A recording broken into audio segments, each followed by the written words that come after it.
이석기 가족 그 인간들 때문에 머리가 다 아프네. 회장님, 안색이 안 좋으십니다. 병원이라도 다녀오시는 게 나을 것 같습니다. 장비서는 신여진의 창백한 얼굴을 보고 걱정이 되었습니다.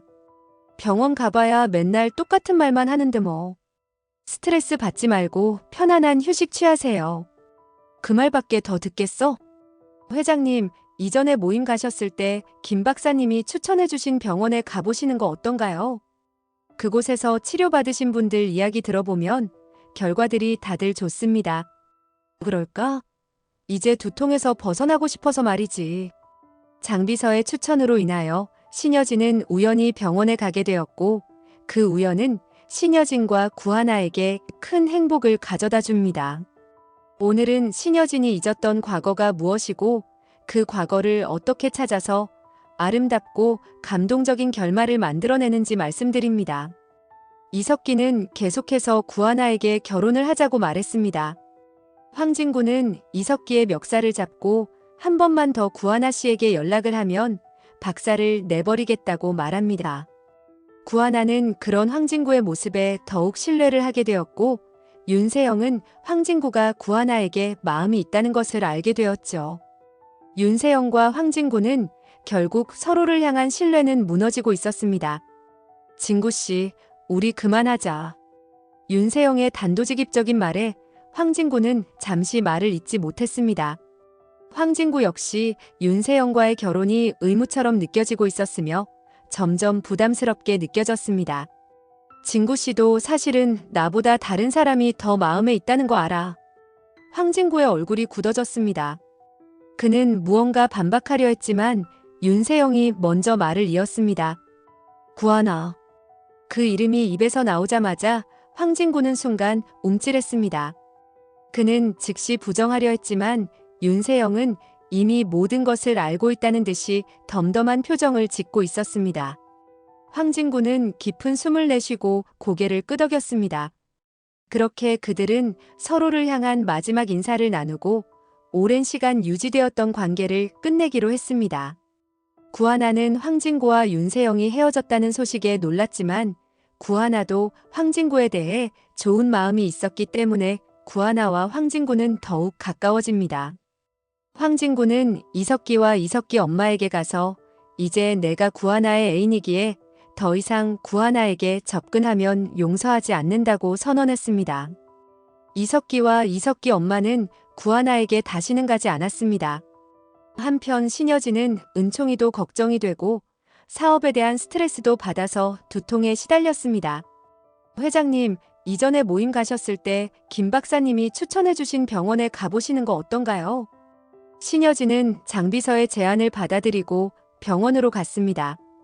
잠시 후 담당 의사가 들어왔습니다.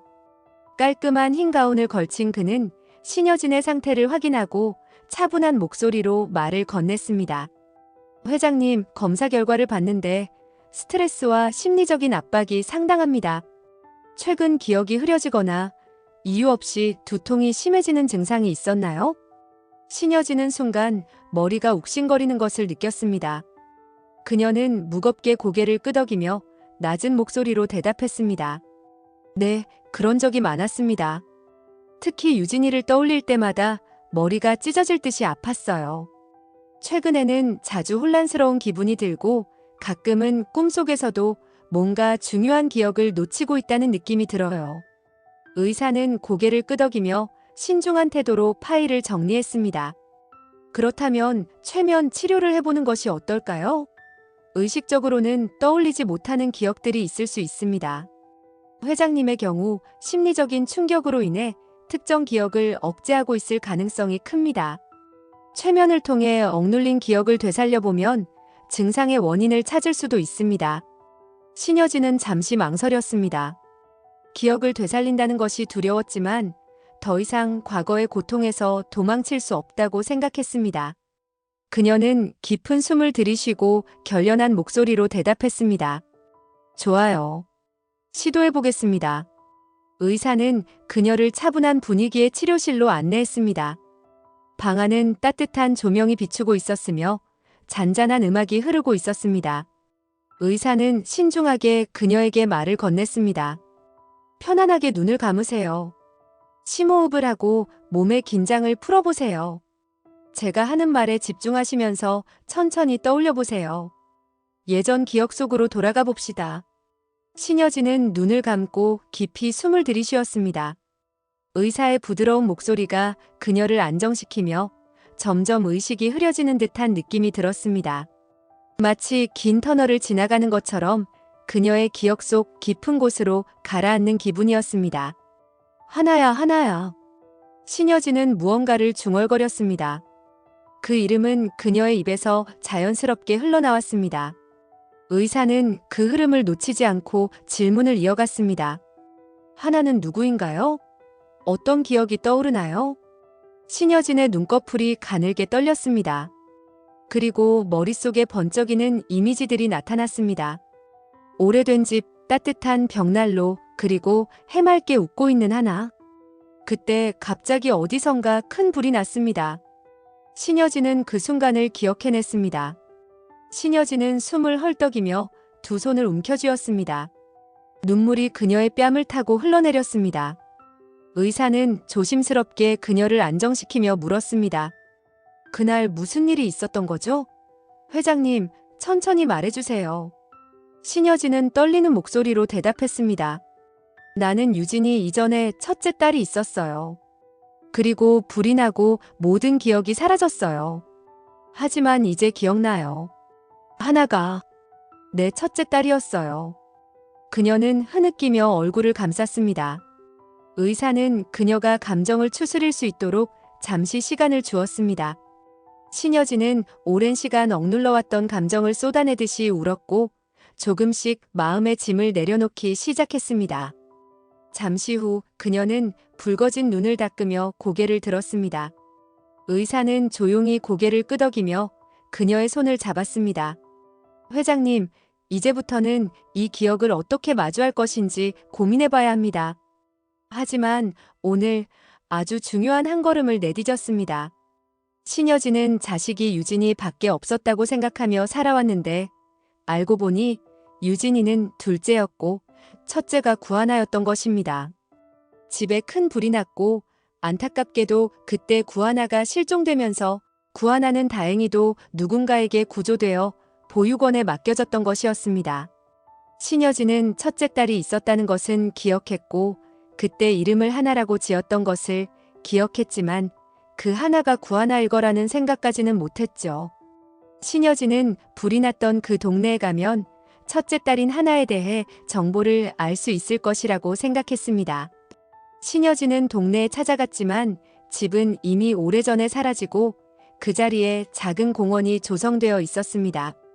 신여진은 조용히 차에서 내려 발걸음을 옮겼습니다. 바닥에 놓인 벤치에 앉아 그녀는 주변을 둘러보았습니다. 눈앞에 떠오르는 과거의 장면들. 그 시절에 하나 그녀를 안고 있던 기억, 그리고 그날 밤의 불길. 주변을 둘러보던 중 공원 한쪽에서 한 노인이 천천히 걸어오고 있었습니다. 그는 신여진을 유심히 바라보더니 조심스럽게 다가왔습니다. 혹시 예전 이 동네에 살았던 분인가요? 신여진은 순간 멈칫하다가 조용히 고개를 끄덕였습니다. 네. 아주 오래전 이곳에 살았었습니다. 노인은 깊은 생각에 잠긴 듯한 표정을 지었습니다. 그럼 혹시 그 화재 사건을 기억하십니까? 이 동네에서 그 사건을 아는 사람은 이제 거의 없습니다. 그날 밤 정말 큰일이었죠. 많은 것이 사라졌습니다. 신여진은 슬픔이 들었습니다. 그녀는 손을 꼭 쥐고 떨리는 목소리로 물었습니다. 혹시 그날 그 불길 속에서 누군가 구조된 사람이 없습니까? 노인은 잠시 망설이더니 조용히 입을 열었습니다. 네, 있습니다. 저는 멀리서 지켜봤지만 확실하게 기억합니다. 다행히도 살았습니다. 신여진은 눈물이 주르륵 흘러내렸습니다. 혹시 무슨 단서라도 있습니까? 노인은 조용히 고개를 저었습니다. 아쉽지만 그 부분까지는 알지 못합니다. 다만 구조자가 보육원 관계자 같아 보였어요. 아마도 근처에 있던 보육원으로 갔을 가능성이 큽니다. 그 보육원의 이름을 듣는 순간 신여진의 머릿속에 불현듯 한 보육원의 이름이 떠올랐습니다. 오래전에 존재했던 곳, 그곳은 구하나가 있던 보육원이었습니다. 신여진은 즉시 집으로 와서 구하나와 유전자 검사를 직접 진행했고, 검사 결과 구하나가 자신의 첫째 딸이었다는 사실을 알게 됩니다. 신여진은 구하나에게 지금까지 그녀를 속인 것에 대해 깊이 사과하며 너는 유진이의 언니였다라고 말을 했습니다. 그 말을 듣는 순간 구하나는 충격과 혼란 속에서 숨이 막힐 것 같은 감정을 느꼈습니다. 지금까지 자신이 살아온 삶이 송두리째 흔들리는 듯한 기분이 들었습니다. 신여진이 건넨 유전자 검사 결과지를 손에 쥐고도 믿을 수 없었습니다. 내가 유진이의 언니라고요? 그럴 리가 없어요. 구하나는 떨리는 목소리로 말하며 고개를 저었습니다. 하지만 신여진의 눈빛은 흔들림 없이 단호했습니다. 그래, 너가 내 첫째 딸이야. 그러다 시간이 지나면서 모든 기억이 사라졌어. 신여진의 눈가에는 이슬이 맺혔습니다. 하지만 구하나는 여전히 현실을 받아들이기 어려워 보였습니다. 손을 움켜쥐고 있던 그녀는 결국 참아왔던 감정을 터뜨렸습니다. 구하나의 눈에서 눈물이 주르륵 흘러내렸습니다. 유진이와 함께했던 모든 기억이 머릿속에서 마구 뒤섞이며 떠올랐습니다. 친구라고 생각했던 이두나, 아니 유진이가 내 친동생이었다니. 그녀와 함께한 시간들이 떠오를수록 마음이 찢어지는 듯한 아픔이 몰려왔습니다. 그렇게 한참 동안 구하나는 신여진의 품에서 흐느껴 울었습니다.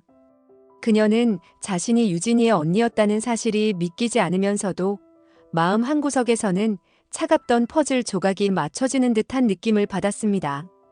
한편 구하나는 단순히 진실을 받아들이는 것만으로 끝내고 싶지 않았습니다. 그녀는 최명지와 윤세영이 유진이의 사고에 관련되어 있다는 사실을 의심했습니다. 그녀의 눈빛이 점점 단단하게 변했습니다. 엄마, 이제 제가 해야 할 일이 있어요. 신여진은 눈물을 닦으며 구하나를 바라보았습니다. 뭐든 널 도울게. 최명지와 윤세영, 그들이 저지른 죄를 세상에 밝혀야 해요. 더 이상 그들이 죄책감 없이 살게 둘 수 없어요. 그날 이후 구하나는 유진이의 복수를 위해 본격적으로 움직이기 시작했습니다. 그녀는 은총이를 꼭 지키겠다고 다짐하며 윤세영과 최명지의 과거를 조사하기 시작했습니다. 모든 진실이 밝혀지고 악당들은 감옥에 가고 구하나는 은총이와 신여진과 함께 진정한 가족으로 행복하게 살았습니다. 구하나가 행복한 가정을 이루기를 바라신다면 구독과 좋아요를 부탁드립니다. 소중한 시간 내주셔서 감사합니다.